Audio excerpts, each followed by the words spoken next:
Hi, I'm Ian Riñon, an independent alternative media practitioner among other things, and welcome to another episode of BREWED BANTER. So tara, kape tayo. First and foremost, I would like to give a huge shout out to to Sir Ian Howe sa starving na t-shirt niya.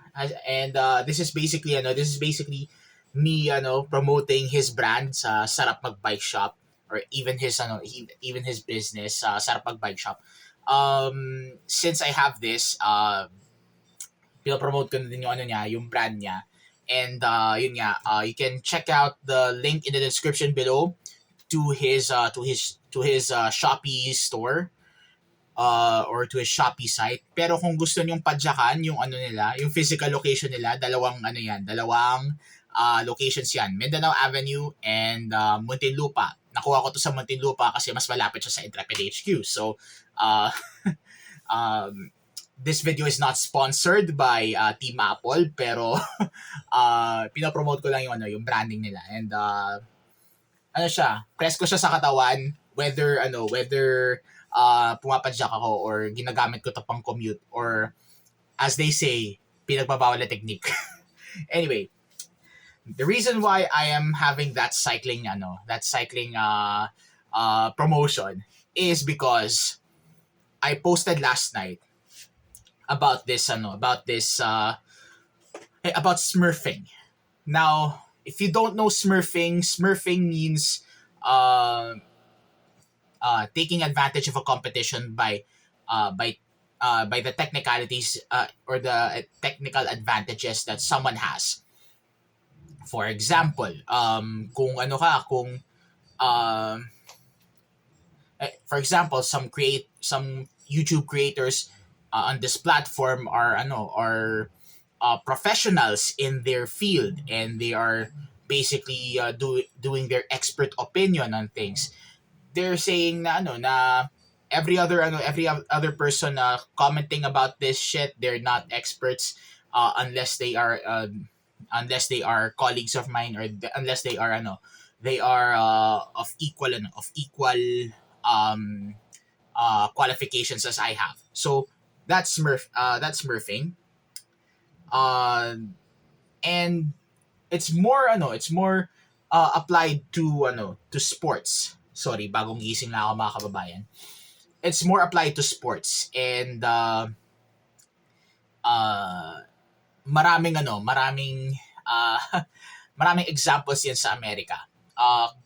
Habang pinag-iisipan ko kung i-record ko to, nanood ako nung latest episode ng Reason and Theology ni Michael Lofton on the dictatorship of woke relativism. And coincidentally enough, Miss Intrepid's master's degree thesis touches on the dictatorship of relativism. So, sinegue ko lang.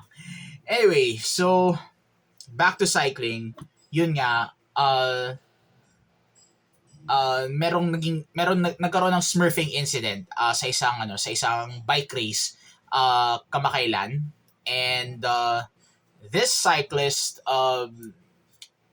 context nito, the cyclist in this incident is a biological male with a female heart. So for some reason, a lot of people are calling this cyclist a trans. Pero I would just like to get this disclaimer out na wala akong problema um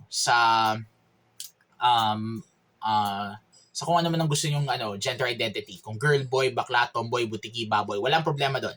Okay? I do have a lot of people who I personally know who are in that community, or at least they are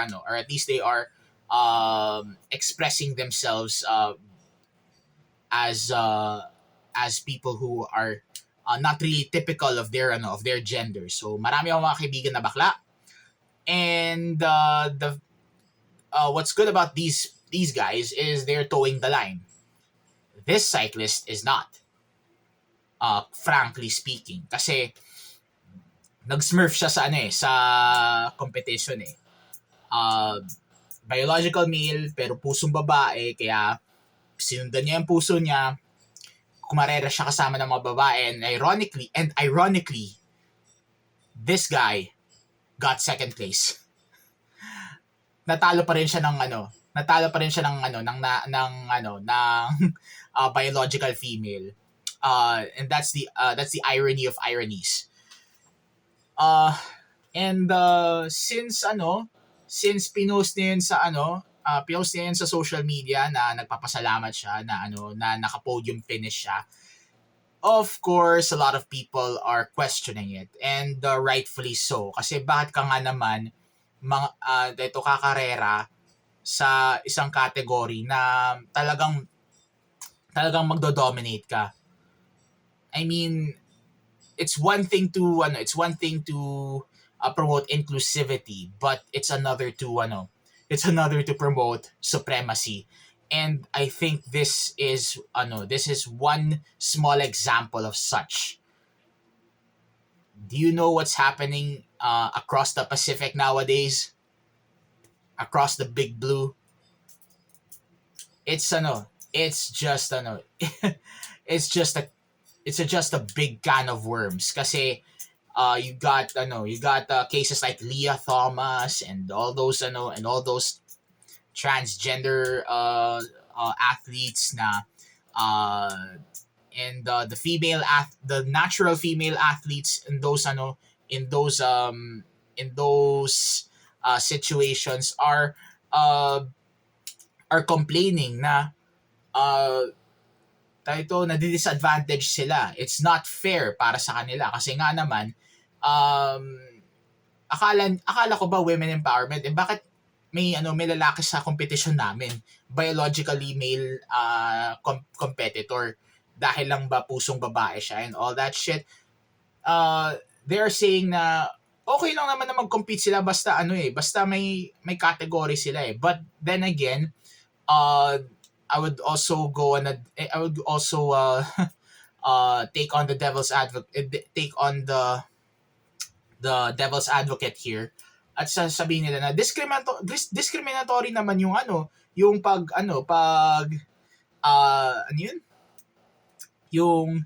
isa-separate category sila. So and even if they register into to their biological category, olats pa rin sila.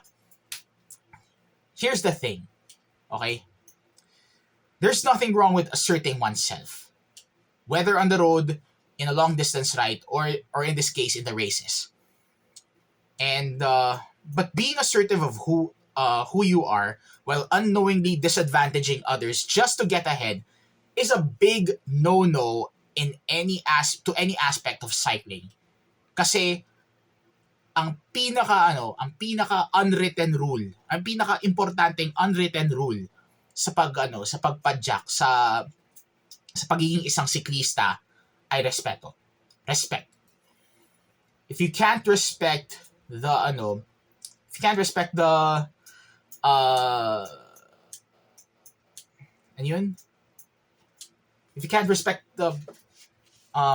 people you disadvantage dahil lang gusto mong sundin yung gusto mo, I don't even know why are you cycling in the first place, 'di ba? And nakita ko to, and I was aware of this Smurfing incident dahil sa nakita kong post sa Pinoy bike shit posting, at meron din ako nabasang topic na ganito sa Reddit. So huge shout out to them. And Pinoy bike shit posting is not really against cyclists. It's just or at least they're not against good cyclists, but they're against bad cyclists, yung mga gempoy. And this particular cyclist, Smurfing cyclist, is a gempoy.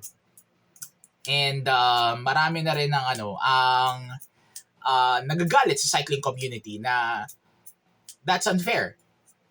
Okay, sige, tanggap na kayo si lipunan, pero pati ba naman sa sports gusto niyo mag-dominate?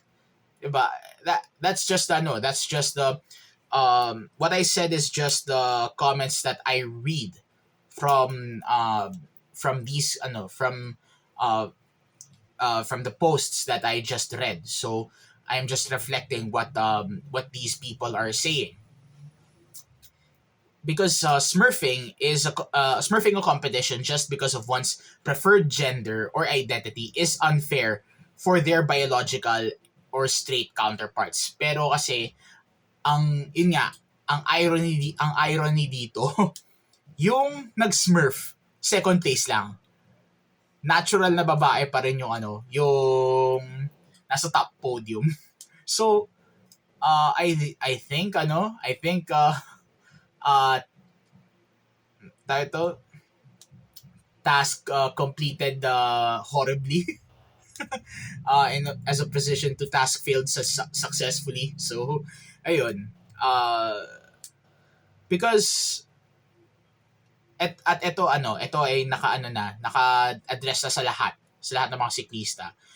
There's more to cycling than winning races. Hindi ka na dapat ang natin, ang pag-iisip natin pag pumapadyak tayo, we are not in a race. I experienced this firsthand.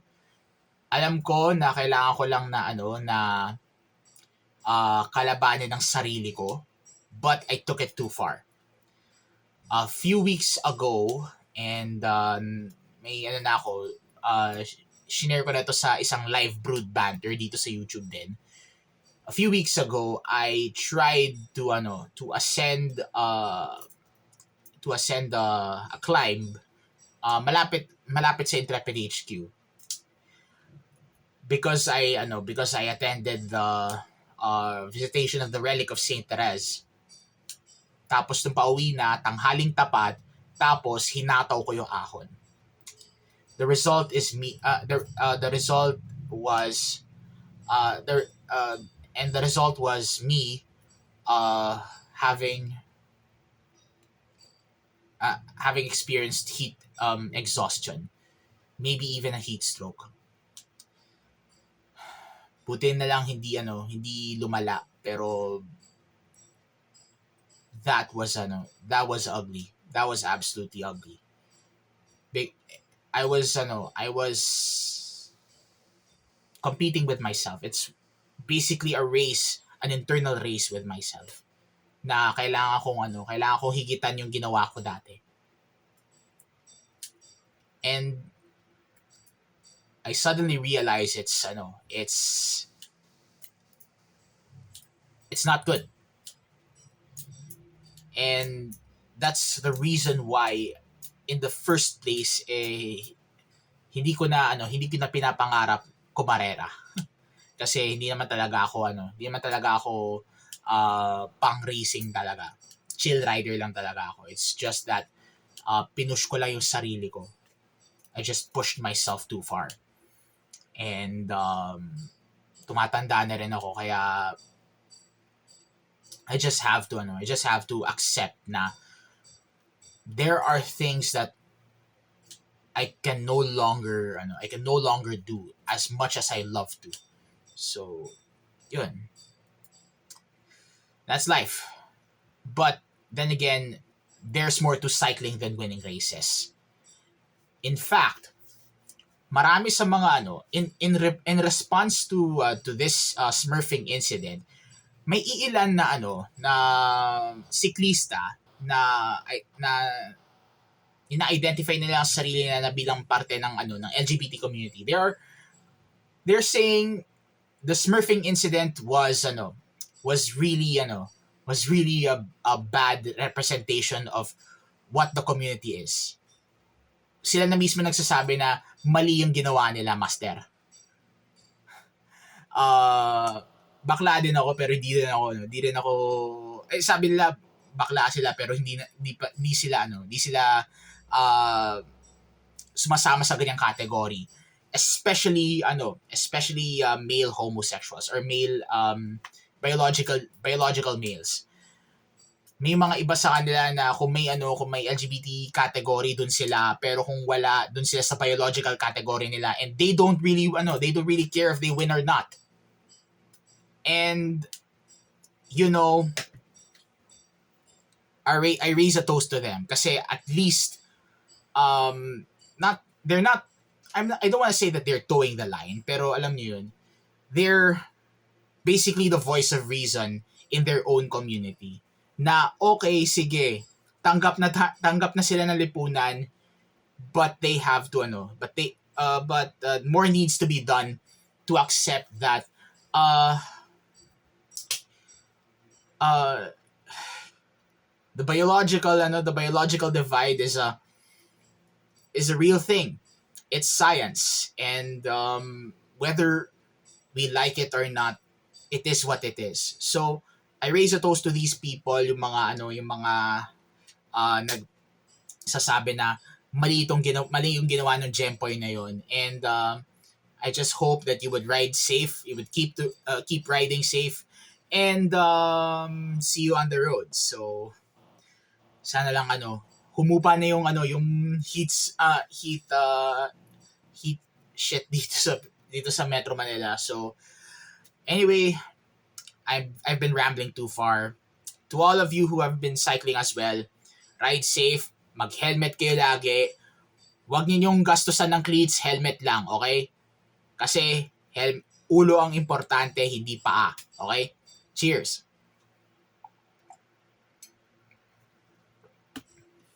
Now I'm going to upload this.